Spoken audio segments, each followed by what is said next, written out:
Looking at a typical Texas style blues based on a 12-bar progression out of A.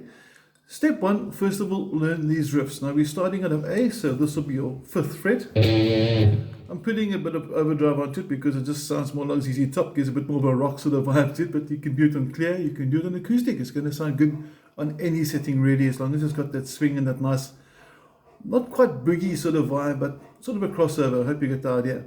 Now, you are starting at fret 5, like we said. The tab on the PDF will have this for you, and you're going to strike it twice. Then you can take your ring finger or your pinky. I'm not too fussy there which one you're more comfortable with. And you go to fret 7, the middle 2 strings. After that, same middle 2 strings, first finger definitely, and fret 5. So slow motion, the opening phrase. I'm just putting the fingers unnecessarily far back so you can see it. I don't expect you to do it that animated. And the last 3 notes of the bar are going to start at fret 7 on the 5th string, onto fret 5 of the 4th string, and end on fret 7. That's part of the pentatonic scale, which I'm hoping you know as well. We'll look at the scales shortly. So one more time through, you can play it through with me if you like. 2 and 3 and 4 and we need to play that 4 times in a row. What we've done is we've replaced the A chord, which you normally play down there somewhere, with the A riff. So this riff superimposes, or rather replaces, the chord A. Next up, the D riff. Now all that's really happened, everything you've done here,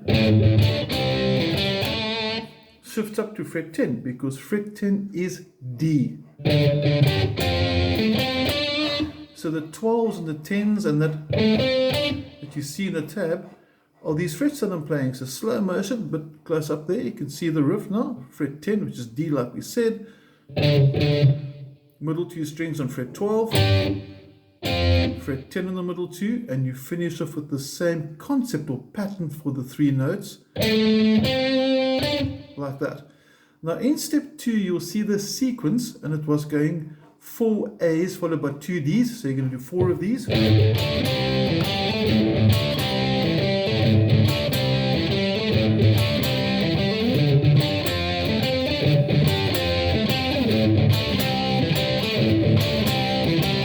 We just finished off the complete second line. So after the 2 D's, you went back to 2 A's.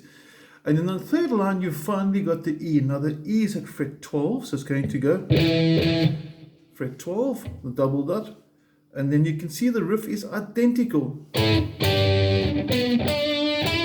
just at a different position. So the whole thing's basically about not what I'm playing really, but where I'm playing it from. So maybe you got that down nice and smooth so far. And that's what we did for the opening progression. Now what we're going to do next is we're going to look at the next video, making sure you've learned this for starters, and we're going to look at the different scales. We're going to recognize them inside your the riffs inside the scale shapes themselves, which I'll just give you a quick prelude to the second video. I'm assuming you know your A minor pentatonic.